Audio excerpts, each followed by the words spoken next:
नमस्कार विद्यार्थ्यांना.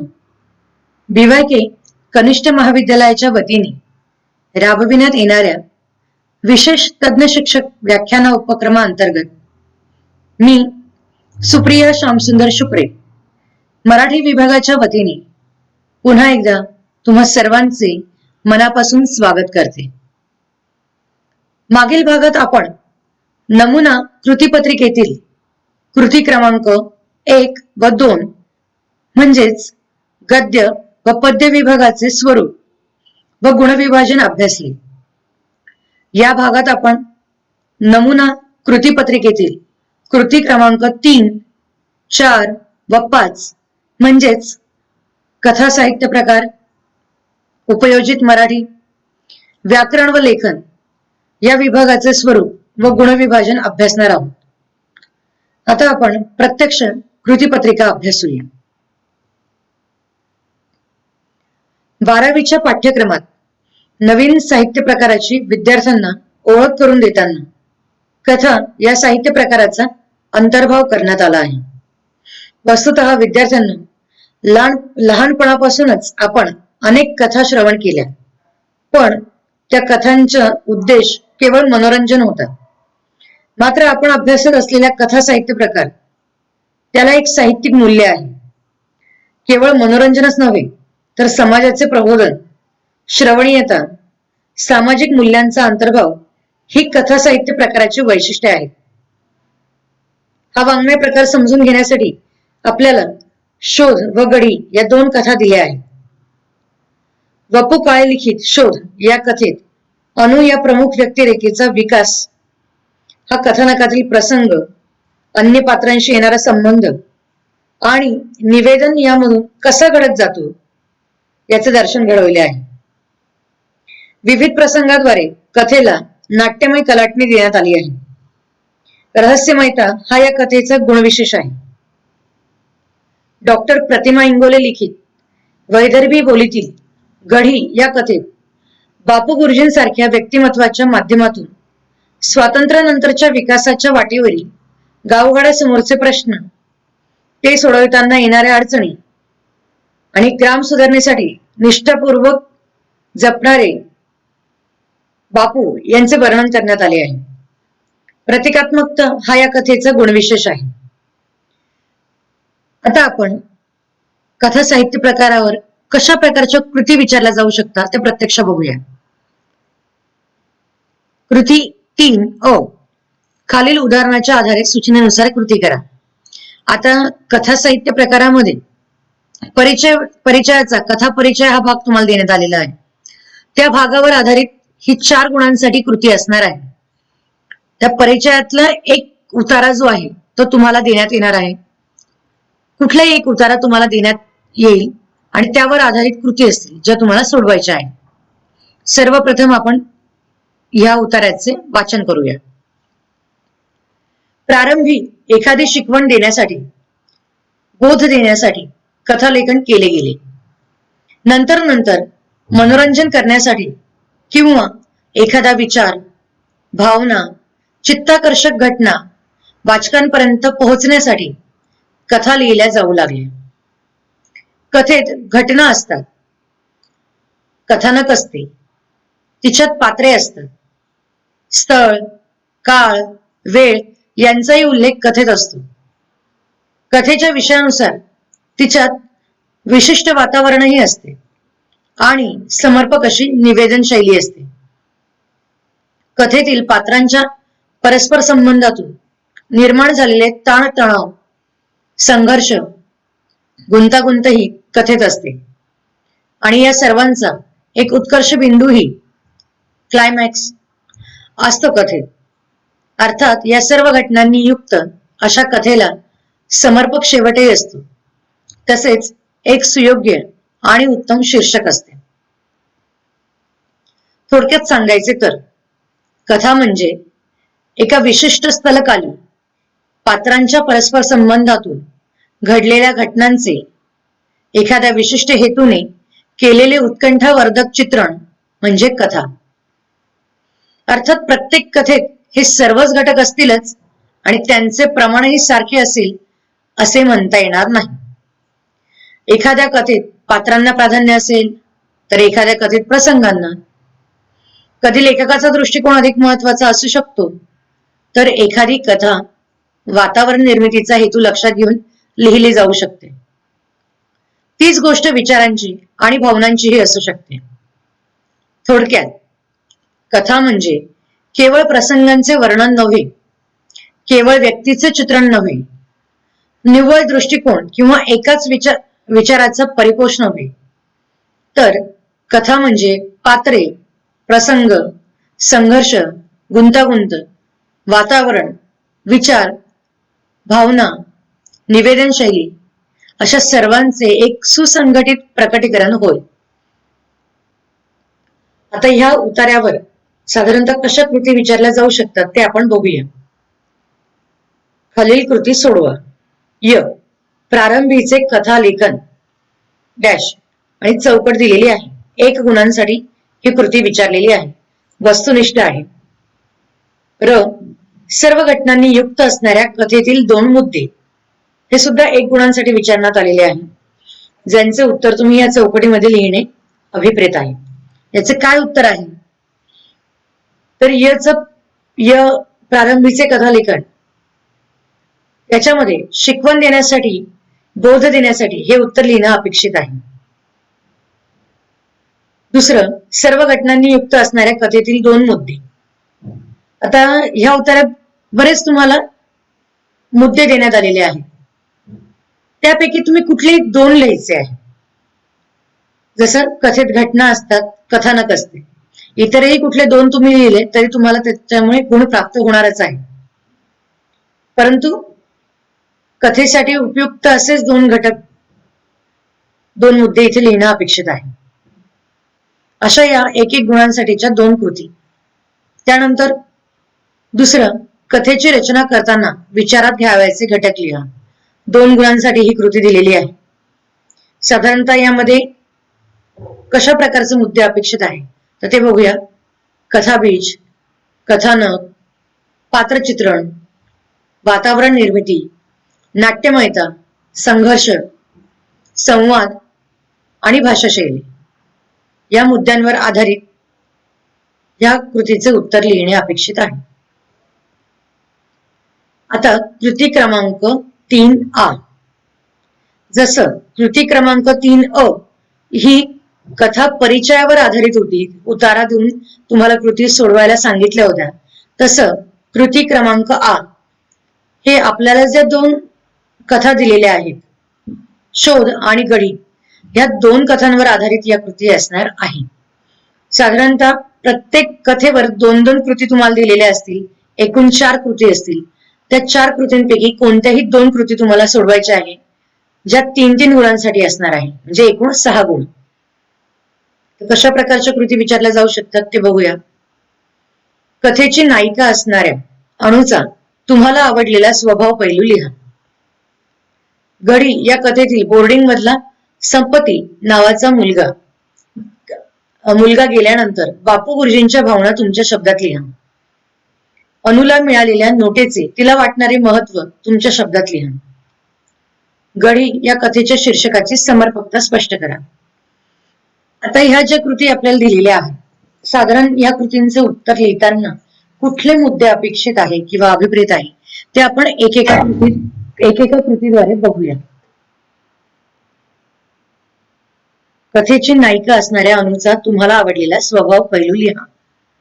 यामध्ये अनुचे स्वभावाचे गुणवैशिष्ट्ये जे आपल्याला आवडलेली आहेत ते लिहायचे आहे. स्पष्टपणे बोलणारी, व्यवहारी, मनाचा ठाव घेणारी, संवेदनशील, हळवी, स्वतंत्र विचारांची स्वावलंबी मुलगी, स्वकर्तृत्वावर विश्वास असलेली, कामाप्रतीची निष्ठा, बुद्धिमत्ता यामुळे कार्यक्षेत्रात लोकप्रिय असलेली आणि सहृदयता असलेली, असे साधारण मुद्द्यांच्या आधारे हे उत्तर लिहिणं अभिप्रेत आहे. पुढची कृती. गडी या कथेतील बोर्डिंग मधला संपती नावाचा मुलगा गेल्यानंतर बापू गुरुजींच्या भावना तुमच्या शब्दात लिहा. यामध्ये साधारण अपेक्षित मुद्दे असे आहेत. बापू गुरुजींनी सत्काराच्या पैशातून सुरू केलेले बोर्डिंग बोर्डिंग मध्ये राहणारा संपत्ती नावाचा मुलगा. बापू गुरुजींचे संपत्तीवर मुलासारखे असलेले प्रेम. गुरुजींचे शिक्षण समितीच्या कामानिमित्त अकोलेला जाणे. पटकीच्या आजाराने संपत्तीचा मृत्यू. संपत्तीच्या मृत्यूने गुरुजींचा अनावर झालेला शोक. गावात दवाखाना उघडण्यासाठी गुरुजींनी केलेला निश्चय. साधारण हे मुद्दे या उत्तरामध्ये अपेक्षित आहे. अनुला मिळालेल्या नोटेचे तिला वाटणारे महत्व तुमच्या शब्दात लिहा. या कृतीमध्ये पुढील मुद्दे अपेक्षित आहे. हॉस्पिटलमध्ये दाखल झालेल्या मुलीच्या आईने दिलेली नोट. अनुचे नोटेला जीवापाड जपणे. नोट हरवल्यावर उदास होणारी अनु. नोट हरवल्याने स्वभावात होणारा बदल. नोटेशी जोडल्या गेलेल्या अनुच्या भावना. घडी या कथेच्या शीर्षकाची समर्पकता स्पष्ट करा. अपेक्षित मुद्दे आहेत. गढी हे गावच्या सत्तास्थानाचे प्रतीक. गढीचा गावावर असलेला प्रभाव. गावाला असलेला गढीचा आधार. उन्हातानात झगडत ताट उभी असलेली गढी. गढीचे ढासळणारे स्वरूप. गढीमध्ये गावाच्या स्थित्यंतराचे आणि पडझडीचे चित्रण. साधारणतः हे मुद्दे यामध्ये अभिप्रेत आहे. मी मागील भागातही तुम्हाला सांगितले होते, पुन्हा एकदा सांगते.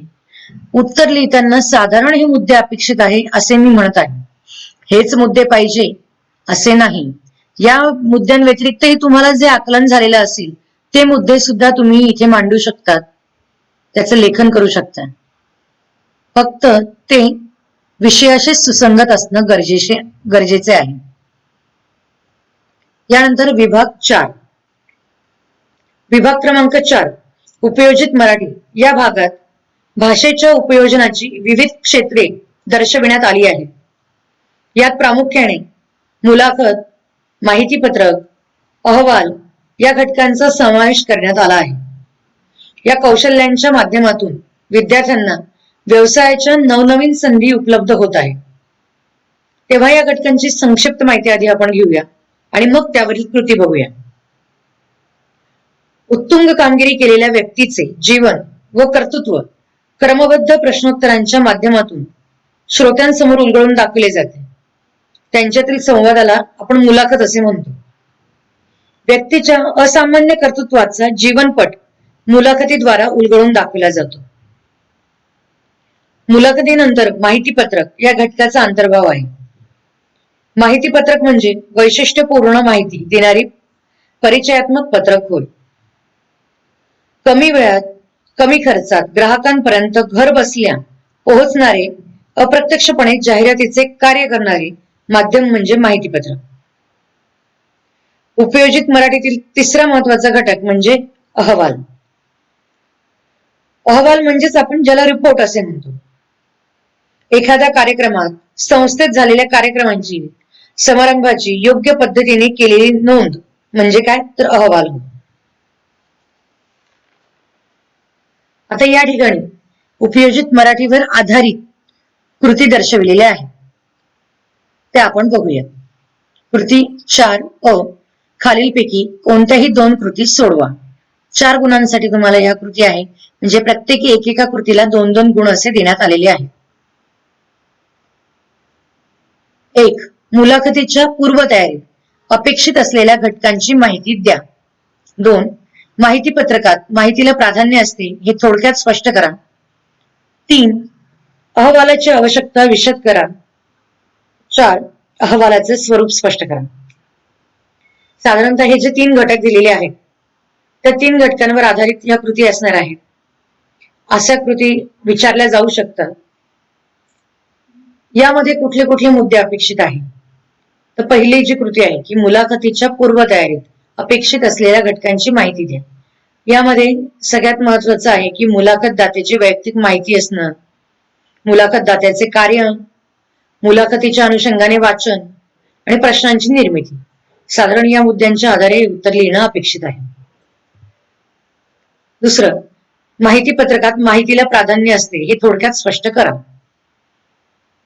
यामध्ये कुठले मुद्दे अपेक्षित आहे?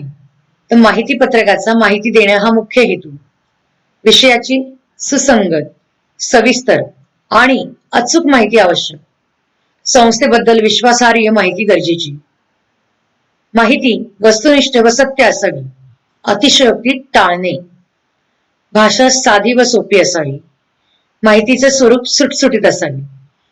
या मुद्द्यांच्या आधारे हे उत्तर लिहिणं अभिप्रेत आहे. तिसरं, अहवालाची आवश्यकता विशद करा.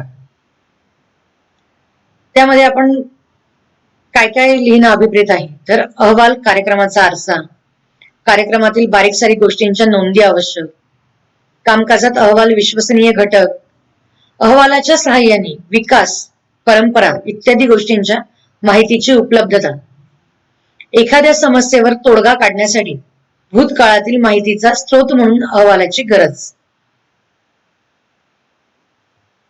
चौथं, अहवालाचे स्वरूप स्पष्ट करा.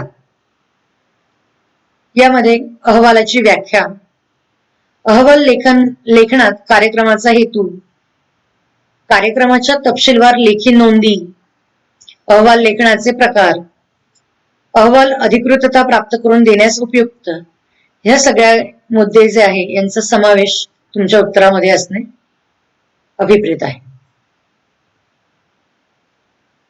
आता कृती क्रमांक 4A, खालीलपैकी कोणत्याही 2 कृती सोडवा. 10 गुणांसाठी ही कृती आहे तुम्हाला दिलेली. यामध्ये 4 कृती विचारलेल्या असतील, त्यापैकी कुठल्याही 2 कृती तुम्हाला सोडवायच्या आहे. आता इथे तुम्हाला फक्त कृती विचारलेली नाही, तर कृतींबरोबर तुम्हाला मुद्दे दिलेले असतील. त्या मुद्द्यांद्वारे तुम्ही तुमचं उत्तर लिहिणं अभिप्रेत आहे. बघूया कशा कृती विचारल्या जाऊ शकतात. खालील मुद्द्यांच्या आधारे मुलाखत घेताना घ्यावयाची काळजी विशद करा. मुद्दे दिलेले आहेत. प्रश्नांची रचना, प्रश्नांमुळे निर्माण होणारे वातावरण, मुलाखतकाराची प्रश्नासंबंधीची पूर्वतयारी, मुलाखतकाराची भूमिका आणि वेळेचे बंधन. हे जे मुद्दे दिले आहे या मुद्द्यांच्या आधारे तुम्ही मुलाखत घेताना घ्यावयाची काळजी या कृतीचे उत्तर लिहिणे अभिप्रेत आहे. 2. खालील मुद्द्यांच्या आधारे माहिती पत्रकाची गरज स्पष्ट करा. माहिती पत्रक म्हणजे गरज भासण्यामागची कारणे, माहिती पत्रकाच्या गरजेमागील हेतू, माहिती पत्रकात अधोरेखित करावयाच्या बाबी आणि ग्राहकाची अपेक्षा. 3. मुलाखतीचे प्रमुख हेतू तुमच्या शब्दात स्पष्ट करा. आजचे युग संवादाचे, मुलाखत विचार विनिमयाचे एक संवादी रूप, सामान्यांना असामान्य प्रवास, सामान्यांचा असामान्य प्रवास मुलाखतीतून उलगडणे, समाजाचे प्रबोधन, जनजागृती अशा अनेक हेतुपूर्ततेसाठी मुलाखत. पुढील कृती, वास्तवदर्शी लेखन हा अहवालाचा आत्मा आहे हे विधान स्पष्ट करा. अहवाल लेखनाचा अर्थ, लेखनातील नोंदी या वस्तुनिष्ठ तपशीलवार नोंदी, अहवालामुळे अधिकृतता प्राप्त होणे, अहवालाची विश्वासार्हता आणि वास्तवदर्शी लेखन. तर साधारणतः तुम्हाला असे कृती जे आहेत मुद्द्यांद्वारे त्याचं उत्तर लिहिणं अभिप्रेत आहे. ह्या कृतीमध्ये 5-5 मार्कांची ही कृती तुम्हाला, 5-5 गुणांची ही कृती तुम्हाला आहे, ज्यामध्ये मुद्दे तुम्हाला दिलेले आहेत. त्यामुळे त्याचं लेखन करणं हे तुमच्यासाठी अधिक सोपे जाणार आहे, कारण मुद्दे समोर आहे. आपल्याला फक्त त्याचं स्पष्टीकरण द्यायचं आहे. त्या मुद्द्याद्वारे उत्तराचं स्पष्टीकरण द्यायचं आहे. त्यामुळे त्या मुद्द्यांचा योग्य वापर करून आपण उत्तर लिहिणं अपेक्षित आहे. आता यानंतर विभाग 5, व्याकरण व लेखन या विभागाअंतर्गत व्याकरणात वाक्य प्रकार व वाक्य रूपांतर, समास, प्रयोग, अलंकार या घटकांचा समावेश करण्यात आला आहे. आता विभाग 5 मधला व्याकरणाचा जो भाग आहे 10 गुणांचा, तो आधी आपण बघूया. हा जो 10 गुणांचा जो भाग असणार आहे तो पूर्णतः वस्तुनिष्ठ असणार आहे. एक एक गुणांसाठी एक एक कृती असणार आहे. तुम्हाला सूचना दिलेल्या असतील, त्या सूचनेनुसार तुम्हाला त्या कृती सोडवायच्या आहे. त्याच्यासाठी तुम्हाला काही ठिकाणी पर्याय असतील, त्या पर्यायातून योग्य पर्यायाची निवड करायची आहे आणि आपलं उत्तर लिहायचं आहे. कृती पूर्ण करायची आहे. 10 गुणांचा हा पूर्णतः ही वस्तुनिष्ठ कृती आहे. त्यामुळे जास्तीत जास्त योग्य पद्धतीने कृती सोडवून गुण प्राप्त करण्याचा प्रयत्न करायचा आहे. बघूया कशा पद्धतीच्या कृती व्याकरणावर आधारित असतील. कृती 5 अ, सूचनेनुसार कृती करा. 1 योग्य पर्याय निवडा. बाप रे, केवढी उंच आहे ही इमारत.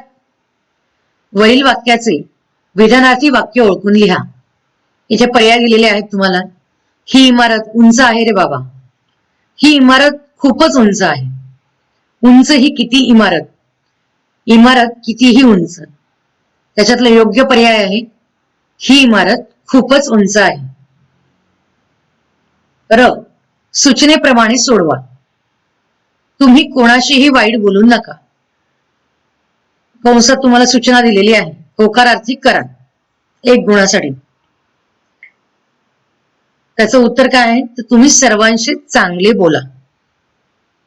या ठिकाणी अर्थ बदलू द्यायचा नाही आपल्याला. अर्थ न बदलता होकारार्थी वाक्य करायचं आहे. त्यामुळे उत्तर काय, तर तुम्ही सर्वांशी चांगले बोला. 2 योग्य पर्याय निवडा 1 गुणासाठी.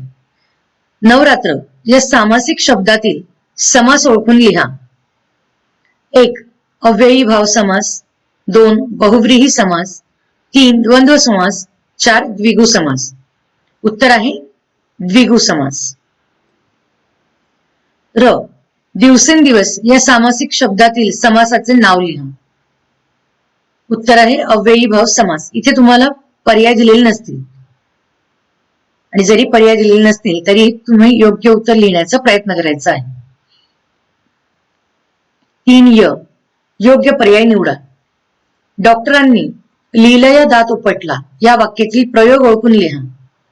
तिथे तुम्हाला पर्याय दिलेले असतील कर्तरी प्रयोग, भावे प्रयोग, कर्मणी प्रयोग आणि यापैकी नाही. तर उत्तर काय आहे, कर्मणी प्रयोग. र, भावे प्रयोग असलेले वाक्य शोधून लिहा. पर्याय आहेत आम्ही सिनेमा पाहिला, मुले प्रार्थना म्हणतात, रोज सकाळी ते फिरायला जातात आणि राजाने शत्रूला मारले. त्याचा योग्य पर्याय काय आहे, तर राजाने शत्रूला मारले. 4 योग्य पर्याय निवडा.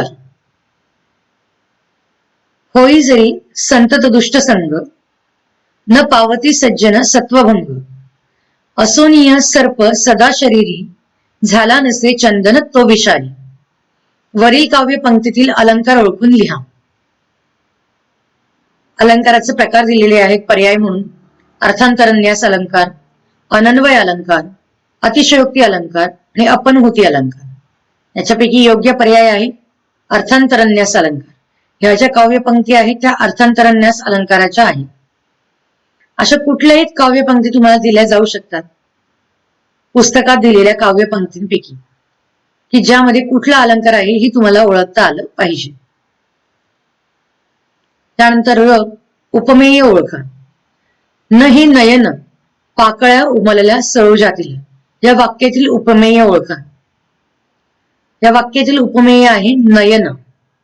या ठिकाणी तुम्हाला पर्याय नसतील परंतु योग्य उत्तर तुम्हाला लिहिणं अपेक्षित आहे. 5 दाती तृण धरणे या वाक्प्रचाराचा अर्थ खालील पर्यायातून ओळखून लिहा. ही कृती देखील 1 गुणासाठी आहे. पर्याय आहेत शरण येणे, दातात गवत धरणे, द्वेष असणे आणि अभिमान उतरणे. योग्य पर्याय आहे शरण येणे. र, चारी मुंड्यात चित होणे या वाक्प्रचाराचा वाक्यात उपयोग करा. 1 गुणांसाठी ही कृती आहे. आता या ठिकाणी तुम्हाला आधीच्या कृतीत वाक्याचा अर्थ विचारला होता. ह्या कृतीमध्ये तुम्हाला वाक्प्रचाराचा वाक्यात उपयोग करायला सांगितलेला आहे. इथे अर्थ विचारलेला नाही, इथे तुम्हाला त्या वाक्प्रचाराचा वाक्यात उपयोग करून दाखवायचा आहे. जसं चारी मुंड्या चित होणे म्हणजे पुरता पराभव होणे ज्याचा अर्थ आहे. मग वाक्य काय? तर तुम्ही तुमच्या आकलनानुसार कुठलंही वाक्य करू शकताय, परंतु त्याचा अर्थ या वाक्प्रचाराशी निगडीतच असला पाहिजे. उदाहरणार्थ इथे जे उत्तर दिलेलं आहे, भारत आणि ऑस्ट्रेलिया यांच्यात झालेल्या 2020 मालिकेत भारताने ऑस्ट्रेलियाला 4 मुंड्या चित केली. यानंतर आता व्याकरण विभाग झाल्यानंतर लेखन विभाग आहे. निबंध लेखन करताना काही महत्वपूर्ण बाबी विचारात घेणे आवश्यक आहे. स्लाइडमध्ये 10 गुणांचे क्रमशः गुणविभाजन देण्यात आलेले आहे की निबंधामध्ये कशा प्रकारचं गुणविभाजन अपेक्षित आहे. गुणविभाजन केलेले असते त्यानुसार तुम्ही निबंध लिहिणं कसं अपेक्षित आहे हे तुम्ही समजून घ्या. निबंधाला विषयानुरूप आकर्षक सुरुवात असणे आवश्यक आहे.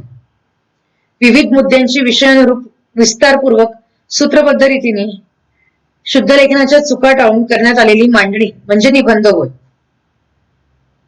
निबंधात नाविन्यपूर्ण कल्पनांना विशेष वाव आहे.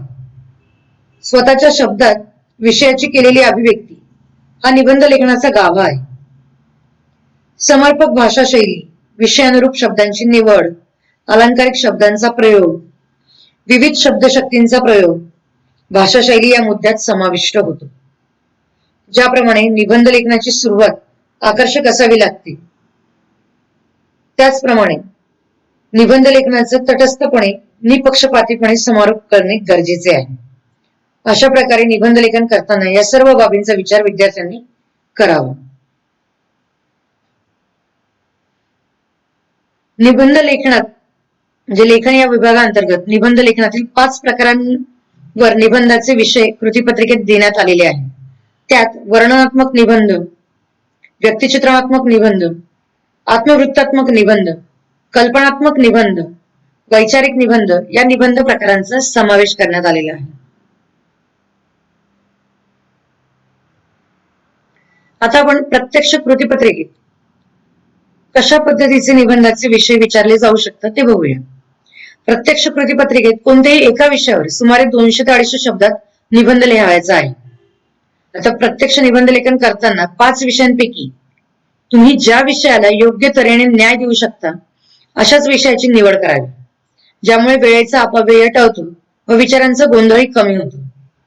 आता इथे आपण काही उदाहरणं बघूया की कशा पद्धतीने 5 जे निबंधाचे प्रकार आहेत त्यावर आधारित 5 विषय दिले जाऊ शकतात. खालीलपैकी कोणत्याही एका विषयावर सुमारे 200 ते 250 शब्दात निबंध लिहा 10 गुणांसाठी. दीर्घोत्तरी आहे ही कृती जी सगळ्यात जास्त गुणांची आहे, 10 गुणांसाठी आहे आणि 10 गुणांच्या नुसारच त्या कृतीला न्याय दिला गेला पाहिजे. ती कृती योग्य पद्धतीने लिहिली गेली पाहिजे. यामध्ये कसे विषय विचारले जाऊ शकतात तर इंटरनेटचे म्हणजे महाजालाचे मनोगत, लिहिते होऊया, लॉकडाऊन अनुभवताना, माझी आदर्श व्यक्ती, थिएटर बंद झाले तर. साधारणतः असे जे 5 प्रकार आहेत त्या 5 प्रकारांवर आधारित निबंधाचे विषय तुम्हाला लिहिण्यासाठी देण्यात येतील, ज्यावर तुम्ही 200 ते 250 शब्दात निबंध लिहायचा आहे. जसं आधीच सांगितलं की निबंध लिहिताना त्या विषयाला योग्य न्याय तुम्ही द्यायचा आहे आणि तो न्याय देण्यासाठी आधी सगळे निबंधाचे विषय व्यवस्थित वाचून घ्या आणि मग कुठला विषय निवडायचा आहे, कशावर आपण व्यवस्थितरित्या निबंध लेखन करू शकू ते ठरवायचं आणि मग निबंध लेखन करायचं. नाहीतर बऱ्याचदा काय होतं, आपण एखादा विषय निवडतो, 5-6 ओळी आपण त्या निबंधाचे लिहितो आणि कुठेतरी आपली विचारांची गती खुंटीत होते. आपण पुढे विचारच करू शकत नाही की या निबंधात आपण पुढे काय लिहू शकतोय. आपली कल्पना जी आहे ती पुढे जातच नाही आणि मग अशा वेळेस आपण जो निबंध लिहिला आहे, पानभर असेल किंवा काही ओळी असतील लिहिलेल्या, त्याच्यावर काट मारतो आणि पुढे दुसऱ्या निबंधाची निवड करतो. अशामध्ये आपला वेळेचा अपव्यय होतो, विचारांचा गोंधळ होतो. एवढं करण्यापेक्षा सरळ सगळे विषय एकदा व्यवस्थित नजरेखालून घालायचे, त्याचं वाचन करायचं आणि कुठल्या विषयाला आपण योग्य न्याय देऊ शकतो अशाच निबंधाची निवड करायची आणि नीट शांततेत व्यवस्थित तो निबंध लिहून काढायचं. आता यानंतर आपल्याला वेळेचे नियोजन अभ्यासायचे आहे. 3 तासाचे आपला पेपर असणार आहे, कृतीपत्रिका असणार आहे. त्या 3 तासाचं जर आपण व्यवस्थित वेळेचं नियोजन केलं तर वेळेत आपला पेपर पूर्ण होऊन आपल्याला त्या पेपर सोडवण्याचं समाधान मिळणार आहे. आता कशा पद्धतीने आपण वेळेचं नियोजन करायचंय, तर हे साधारण नियोजन तुम्हाला दिलेलं आहे. असंच अपेक्षित असं आहे असं नाही, पण ज्या कृती दिलेल्या आहेत त्या कृतींचे जे आपल्याला त्या ठिकाणी गुण विभागणी दिलेली आहे त्यानुसार त्यांना महत्व देऊन त्या दृष्टीने आपण त्यांना वेळ दिला पाहिजे. तर या ठिकाणी तुम्हाला ही चौकट दिलेली आहे, त्या चौकटीमध्ये कृतीनुसार घटकानुसार वेळेचं नियोजन केलेलं आहे. त्यामध्ये कृती 1 गद्य विभाग आहे. त्या विभागावर जी 20 गुणांसाठी आहे त्या 20 गुणांच्या विभागावर साधारणतः 20 गुणांचा तो विभाग आपला 35 मिनिटांमध्ये पूर्ण झाला पाहिजे. कृती 2 जी आहे पद्य विभाग, जो किती गुणांसाठी आहे तर 16 गुणांसाठी आहे. त्या 16 गुणांच्या कृतीवर सुद्धा आपण किती तर 35 मिनिटात आपल्या त्या कृती सोडवून झाल्या पाहिजे. म्हणजे हे कशासाठी आपण नियोजन करायचंय तर आपला पेपर वेळेत पूर्ण होण्यासाठी. बऱ्याचदा असं होतं की मुलं म्हणतात मराठीत किंवा भाषा विषयाचं लेखन खूप असतं, लेखन खूप असल्यामुळे पेपर वेळेमध्ये पूर्ण होत नाही, काही कृती राहून जातात, काही गुणांच्या गोष्टी सुटून जातात. तर हे होऊ नये यासाठी तुम्ही वेळेचं नियोजन करणं गरजेचं आहे. त्यासाठी हे वेळेचं नियोजन कसं असलं पाहिजे हे मी तुम्हाला इथे दर्शविलेलं आहे. तर पद्य विभाग जो 16 गुणांसाठी आहे त्याला साधारण 35 मिनिटे तुम्ही देऊ शकता. कृती 3 साहित्य प्रकार जो आहे जो 10 गुणांसाठी आहे त्याला साधारण 20 मिनिटे. कृती 4 उपयोजित मराठी जे 14 गुणांसाठी आहे त्याला साधारण 30 मिनिटे. कृती 5 अ व्याकरण विभाग जो 10 गुणांसाठी आहे त्याला 20 मिनिटे. आणि कृती 5 आ लेखन विभाग म्हणजे निबंध लेखन जो 10 गुणांसाठी आहे त्याला साधारण 30 मिनिटे. असे एकूण तुमचे 170 मिनिटाचे याच्यात पेपर पूर्ण झालाच पाहिजे. शेवटचे जे 10 मिनिटं उरतात ते 10 मिनिटे तुम्ही उत्तरपत्रिकेचं शेवटचं अवलोकन करायचं. म्हणजे काय की आपण जी काही कृतीपत्रिका सोडवलेली आहे ती व्यवस्थितरित्या सोडवली आहे की नाही ह्या सगळ्या गोष्टींचं एकदा व्यवस्थित निरीक्षण करायचं, नजरे खालून घालायचं. त्याच्यासाठी 10 मिनिटे हे शेवटचं ठेवायचं. शेवटच्या मिनिटापर्यंत लेखन करत बसायचं नाही. 170 मिनिटात आपलं लेखन पूर्ण झालं पाहिजे. शेवटच्या 10 मिनिटात उत्तरपत्रिकेचं अवलोकन झालंच पाहिजे, जेणेकरून कुठले जर अपूर्णता राहिली असेल, कुठले मुद्दे आपण अर्धवट सोडलेले असतील तर ते आपण त्या क्षणात पूर्ण करू शकतो. हे आपल्या लक्षात येतं कुठल्या अपूर्ण गोष्टी राहिल्या असतील त्या. आणि व्यवस्थित अवलोकन वगैरे झाल्यानंतर आपली उत्तरपत्रिका जी आहे ती आपण व्यवस्थितरित्या बघून घ्यायची आहे. एकंदरीत 180 म्हणजे 3 तासाचा जो पेपर आहे 180 मिनिटांचा हा पेपर तुम्ही या पद्धतीने त्याचं जर वेळेचं नियोजन केलं तर तो तुमचा वेळेतच पूर्ण होईल. तुमची ही तक्रारच राहणार नाही की आम्हाला वेळ पुरत नाही भाषेच्या पेपरसाठी. ही तुमची तक्रार राहणारच नाही जर तुम्ही योग्य नियोजन केलं.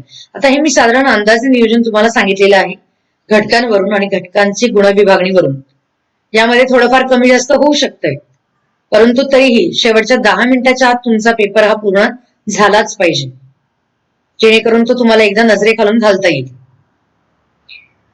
तर अशा प्रकारे विद्यार्थी मित्रांनो 12वी बोर्डाच्या दृष्टीने अत्यंत महत्वपूर्ण अशा आदर्श नमुना कृतीपत्रिका तसेच आदर्श नमुना उत्तरपत्रिका यांचे अध्ययन आपण मागील व या भागात पूर्ण केले. त्याचबरोबर गुणविभाजन व वेळेचे नियोजन कसे करावे याबाबत देखील आपल्याला योग्य ते मार्गदर्शन या व्याख्यानाद्वारे करण्यात आले आहे. तेव्हा मी आशा करते की या माध्यमातून आपण उत्तम प्रकारे कृतीपत्रिका लिहून अधिकाधिक गुण संपादन करा.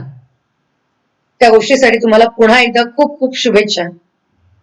नवीन घटकासह पुन्हा भेटूयात. तोपर्यंत विराम. धन्यवाद.